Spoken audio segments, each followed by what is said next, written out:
told me not to smoke drugs, but I wouldn't listen. Never thought I'd get caught and wind up in prison. Chalk it up to youth, but young age I ain't dissing. I guess I just had to get it out of my system. Out of my system. Out of my system. Oh Lord, I never ain't missing.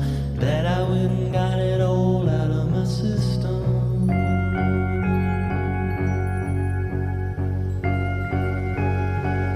Welcome to Uncarcerated. I'm Lee Scott. I'm your host each and every week as we interview guests and chronicle their journey into newfound freedom. Early on, we're going to focus on the justice system or the lack of justice system as people come home from mental health institutions, jails, rehabs, prisons.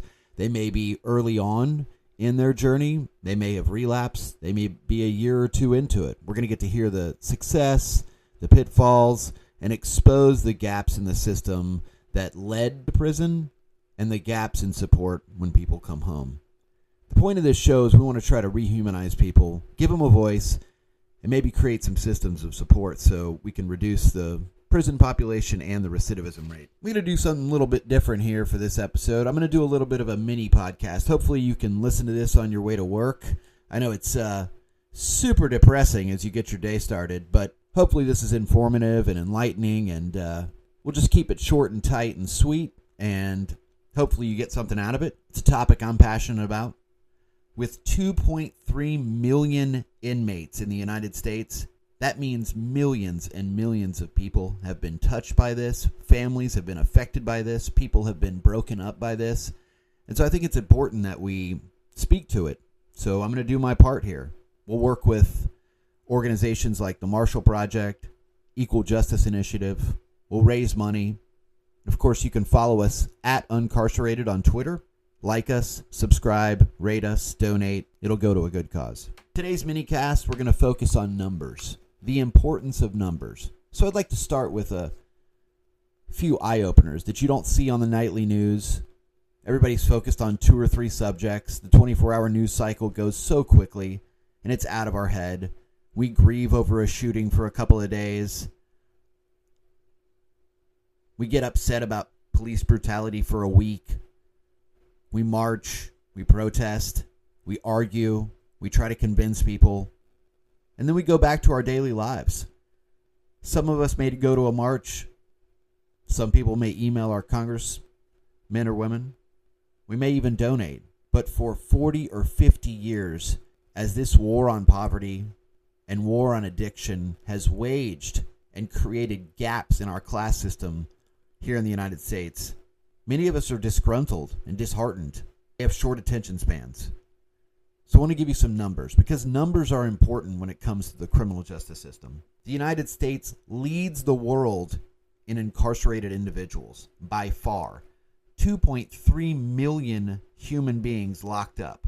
That's 655 per 100,000 people. 655 people are locked up per 100,000 individuals in the United States. By far leads the world. In fact, the top 5 states, Louisiana, Oklahoma, Mississippi, Arkansas, and Arizona, if categorized as countries, would come in right behind the United States in incarceration rates. Those 5 states would beat out the next country, which is El Salvador, at 590 per 100,000. Just wrap your head around those numbers and all of the things that come with those numbers. We can reduce it down to statistics. It makes it easy to detach from it. You might get overwhelmed or upset by it, but you don't think each one of those 680 people per 100,000 in Louisiana, each one of those individuals, their lives are changed and affected forever. Some people may need to be locked up for a little while. Violent, sexual assault, the way we used to cage humans prior to 1972 and the war on drugs. But right now, 420,000 of our 2 million inmates are people of color. 190,000 people are there for drugs. The second highest number is murder. We actually lock up people for drug-related crimes more than we do for violent crimes. Our top 5 states in incarceration rates would be the next 5 countries behind the United States. El Salvador comes in behind those states at 590 per 100,000, then Thailand, then Cuba. Even China, who we lambast for their human rights conditions. And while deplorable, they still only have 1.7 million people locked up. Way less per capita than the United States. We live in a supposedly free country, the wealthiest country, the country with the most resources, the country that believes in second chances, rags to riches, pulling yourself up by your bootstraps. Listen to conservatives talk. It's the country that has the most chances, the most freedom, the most opportunity. Let the market decide. And this is what the market has decided? We've just thrown away humans. Oh, and by the way, we've thrown away their families because instead of rehab or community service or work release or an ankle monitor or some sort of fine, we throw them in a cage for years at a time where they can't work. Their sons and daughters are now exposed, statistically, to way higher rates of assault, violence, domestic violence, sexual assault, rape, and addiction. We've punished people's children for mistakes that we could have dealt with without throwing away lives. There are alternatives. There are. Each crime does not deserve mandatory minimum sentences, but we just chalk it up to numbers.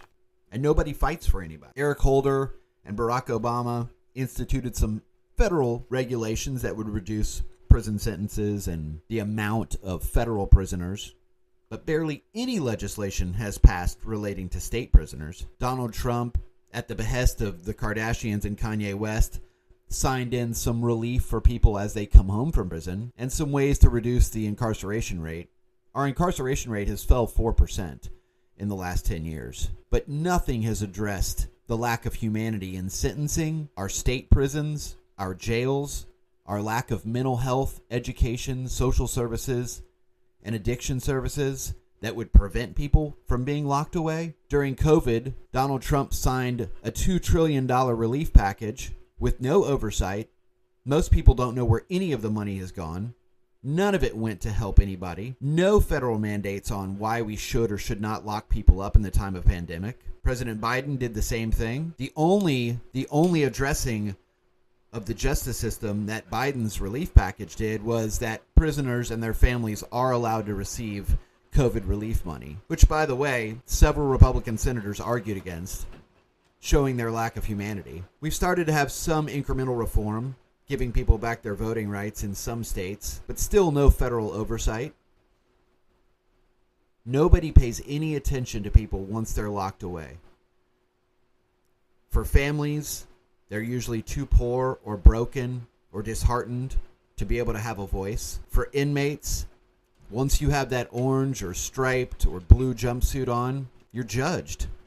Nobody wants to hear what you have to say once you've made huge mistakes, let people down, broken people, used drugs, drank, stolen, made huge mistakes that a lot of people facing similar issues of poverty or trauma don't make. A lot of people don't make those mistakes. My wife passed away on our 5th wedding anniversary. I was a single dad with 2 kids. And for a while I held it together, paid the bills, kept my career going, but did not practice self-care. No medication, no therapy, no exercise, just barely getting by.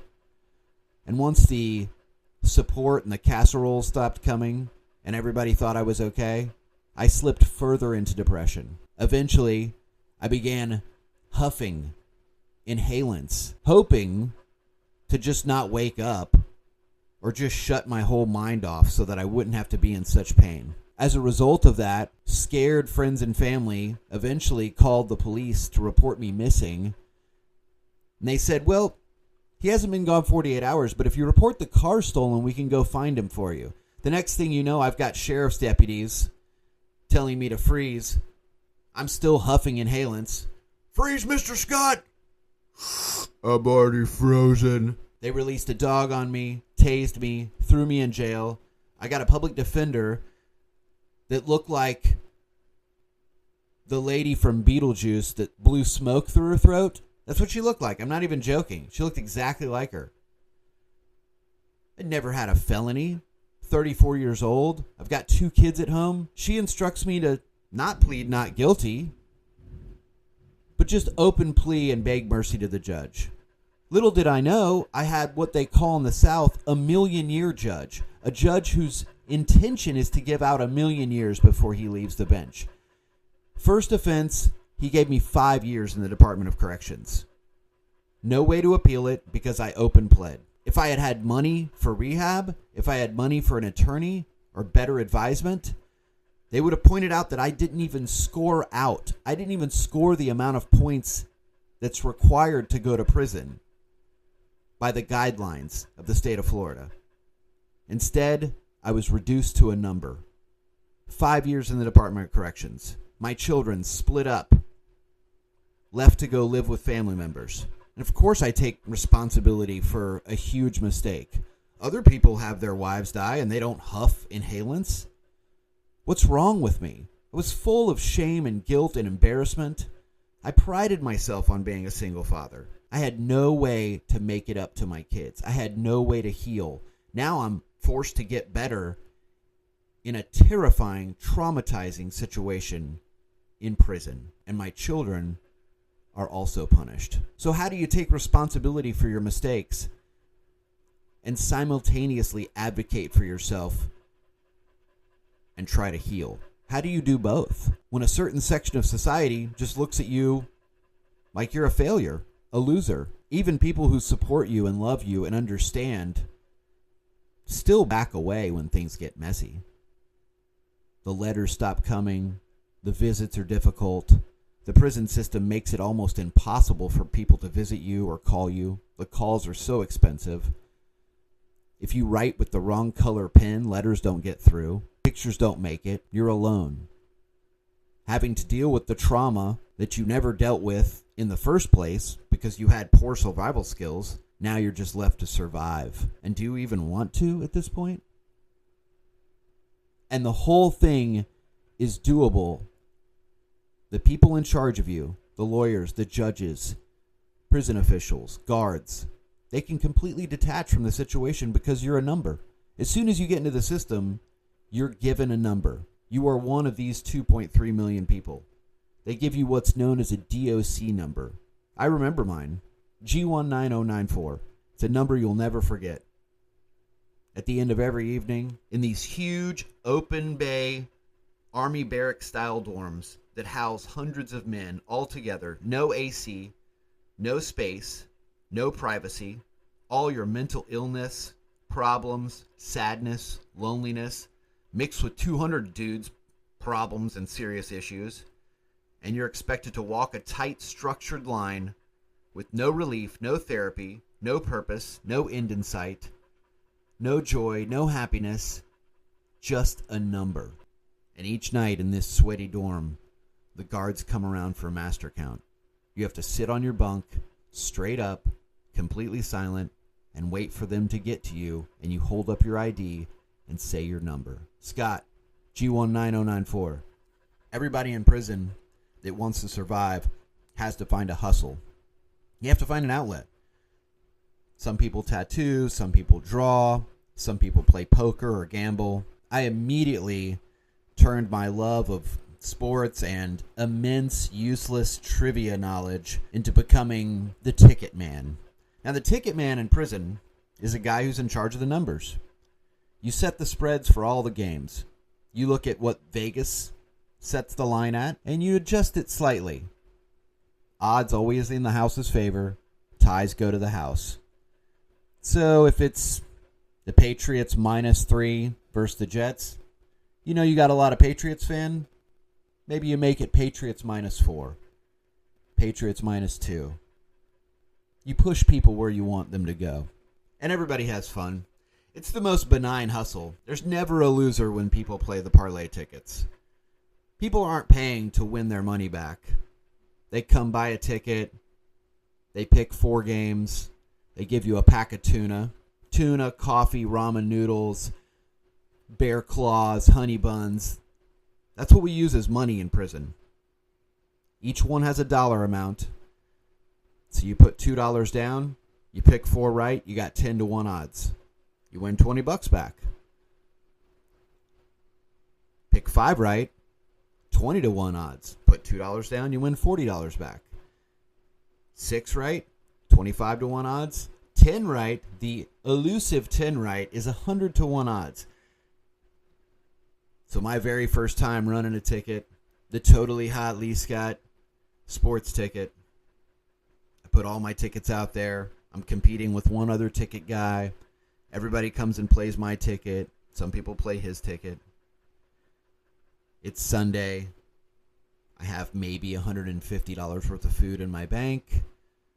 I can maybe barely stand if one or two people hit a ticket. College football, nobody hits. Sunday NFL, nobody hits except for one guy who has played a 10 pick. Now, anyone who's ever gambled on sports knows you don't ever play a 10 pick. They're impossible to hit. Really, it's impossible to pick 4 right. The guy who taught me how to set the numbers was an old bank robber from Jacksonville, Florida. He reminded me of Foghorn Leghorn. I say, boy, I'm going to teach you how to set these spreads, boy. And here's the thing. Always remember, they got to get 4 right. You only got to get 1 right. He'd said with a wink and a smile. 1 o'clock games go by. This guy's got 6 right. He's still got to hit 4 of the 5 Sunday evening and night games. There's no way he's going to hit 4 out of 5. No way this guy hits a 10 pick. This motherfucker hit the 10 pick. Put $1.80 down. I owed him $180. I could just barely scrape it together. But I did. This guy knew his numbers.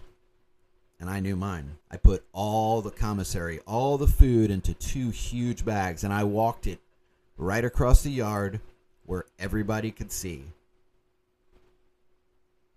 Because now everybody knows. Number 1, I pay out on time, no problem. And number 2, I must not be very good at this, so my shit must be sweet and soft. Go ahead and play my ticket next week, and you'll get rich too. And they did. Doing that helped me pass the time, gave me some camaraderie with the guys. We'd all talk shit to each other on Saturdays and Sundays.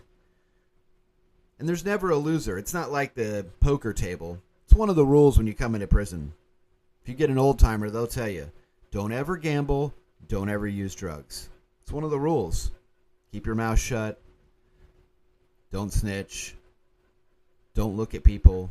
Mind your own business. Just a few of the golden rules that'll get you through. But gambling on sports is different than cards or the poker table. People cheat at cards. When you play cards, it's intense. You're playing to win. When you bet on sports, you're just paying for the sweat. That's all you're paying for. When you come buy a $2 ticket, you don't expect to win $20. It's like a roller coaster. It's fun. It's emotional. It makes boring games exciting. Makes each game more intense. And if you lose, you just lost $2. No big deal.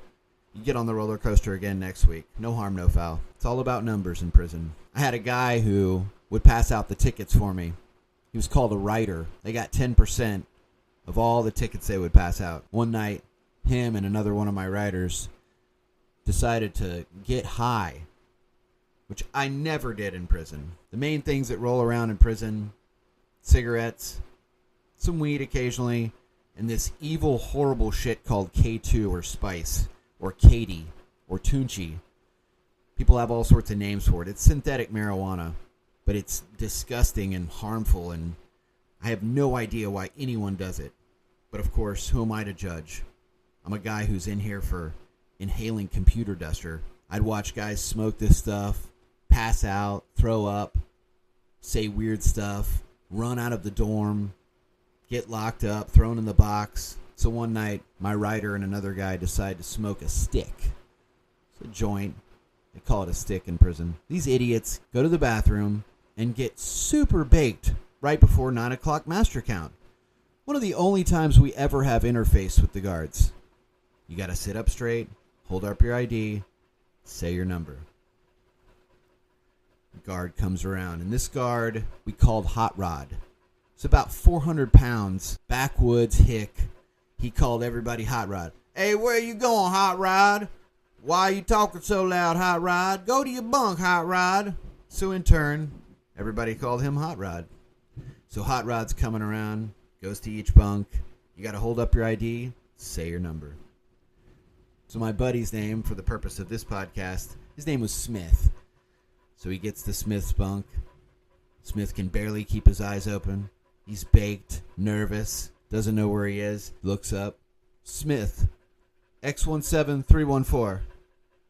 Try again, Hot Rod. Smith, X17314. One more time, Hot Rod. Smith, X17314. Hot Rod, what's wrong with you? He looks down. He's holding his wash rag, not his ID. That's how high he was. Just a number. You do anything in there to pass the time, rehumanize yourself, give yourself things to look forward to.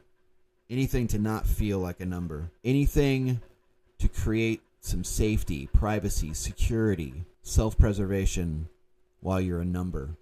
One of 2.3 million people. We got to do something about rehumanizing people.